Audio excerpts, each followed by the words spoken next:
வணக்கம். இன்றைய செய்திகள்.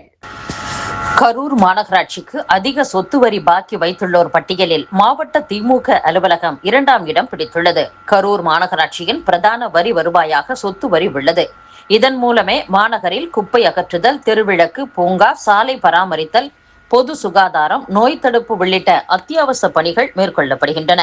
இதனால் 1 முதல் 48 வரை உள்ள வார்டுகளில் வரி வசூல் பணியை துரிதப்படுத்த நடவடிக்கை எடுக்கப்பட்டுள்ளது. அதன்படி அதிக அளவில் சொத்து வரி நிலுவை செலுத்த வேண்டிய முதல் 100 பேரின் பட்டியலை மாநகராட்சி இணையதளத்தில் வெளியிடப்பட்டுள்ளது. அப்பட்டியலில் 33வது வார்டு கரூர் திண்டுக்கல் சாலையில் உள்ள ராமசாமி, நாராயணசாமி ஆகியோர் 36,48,000 ரூபாய் வரி பாக்கி வைத்து முதலிடத்தில் உள்ளனர்.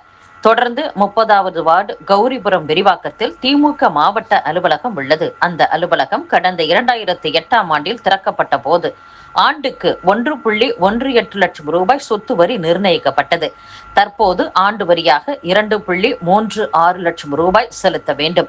2008ஆம் ஆண்டு முதல் 2028 மார்ச் வரை 28,33,000 ரூபாய் சொத்து வரி பாக்கி வைத்து அந்த பட்டியலில் 2ஆம் இடம் பிடித்துள்ளது.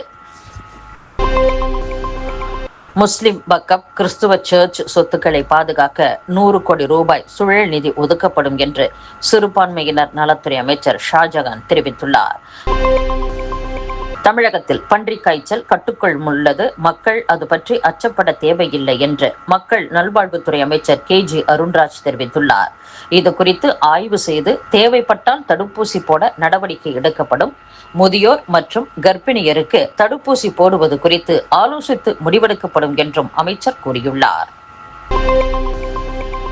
தஞ்சாவூர் மாவட்டம் வல்லம் சரக DSP காயத்ரி மண் கடத்தல் விவகாரத்தை தடுக்க தவறியதால் காத்திருப்போர் பட்டியலில் வைக்கப்பட்டுள்ளார். தஞ்சை அருகே வல்லம் சரக DSP-யாக கடந்த 2025ஆம் ஆண்டு டிசம்பரில் காயத்ரி பொறுப்பேற்றார். இவர் தன் பகுதியில் நடைபெறும் செம்மண் கடத்தலை தடுக்க தவறியதாக புகார் எழுந்தது. இது தொடர்பான புகார் தலைமைக்கு சென்றது. இதனிடையே விவசாயிகள் போராட்டத்தின் போது அவர்களை DSP காயத்ரி ஒருமையில் பேசியது சர்ச்சையை ஏற்படுத்தியுள்ளது.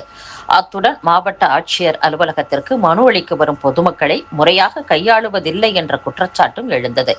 இந்நிலையில் நிர்வாக காரணங்களுக்காக காயத்ரியை சென்னைக்கு வரவழைத்து விசாரணை நடத்திய தமிழக DGP மகேஷ்குமார் அகர்வால் காயத்ரியை காத்திருப்போர் பட்டியலில் வைக்க உத்தரவிட்டுள்ளார்.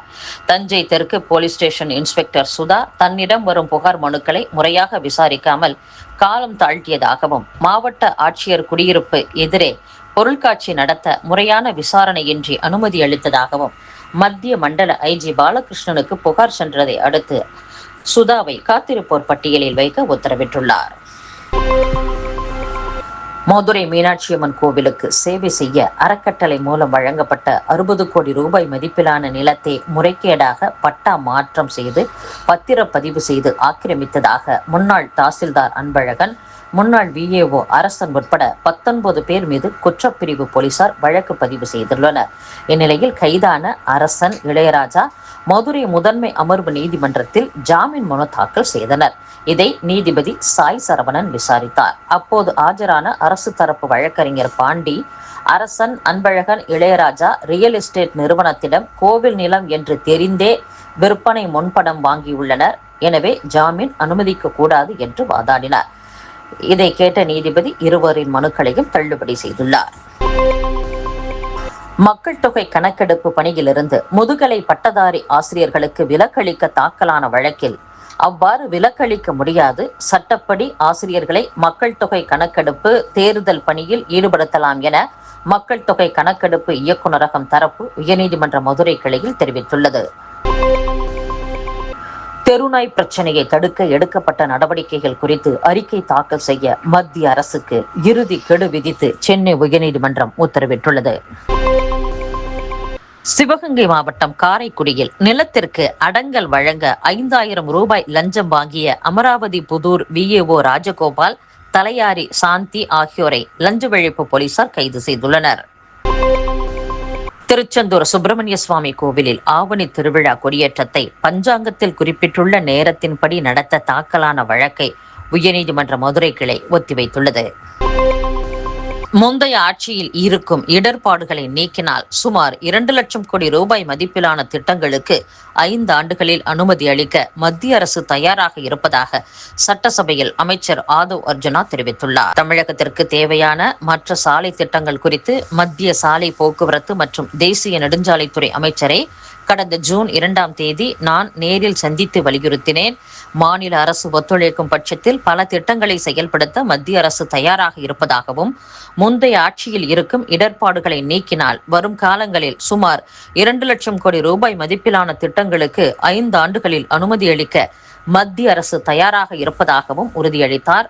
அது மட்டுமில்லாமல் மத்திய சாலை நிதியில் இருந்து தமிழகத்திற்கு அனுமதிக்கப்பட்ட 500 கோடி ரூபாயை முதல் முறையாக 1000 கோடி ரூபாயாக உயர்த்தி அளித்துள்ளார். தமிழகத்திற்கு வழங்கப்படும் சாலை பாதுகாப்பு நிதி 300 கோடி ரூபாயில் இருந்து 600 கோடி ரூபாயாக உயர்த்துவதாக உறுதியளித்துள்ளனர் என்றும் அமைச்சர் ஆதவ் அர்ஜுனா கூறியுள்ளார். சட்டசபையில் சபாநாயகர் ஜே.சி.டி. பிரபாகர் பேசுகையில், அமெரிக்கா, பிரிட்டன் நாடுகளில் நீக்கப்பட்ட பகுதிகள் வெளிவராமல் நேரடி ஒளிபரப்பு செய்கின்றனர். அதே நடைமுறையை பின்பற்றுவதற்கான வாய்ப்பு குறித்து ஆய்வு செய்கிறோம். எனவே உரிமை குழுவுக்கு அனுப்பாமல் இவ்விஷயத்தில் முடிவு எடுப்பேன் என்று பேசியுள்ளார். இத்துடன் செய்திகள் நிறைவடைகின்றன. மீண்டும் நாளை சந்திப்போம். வணக்கம்.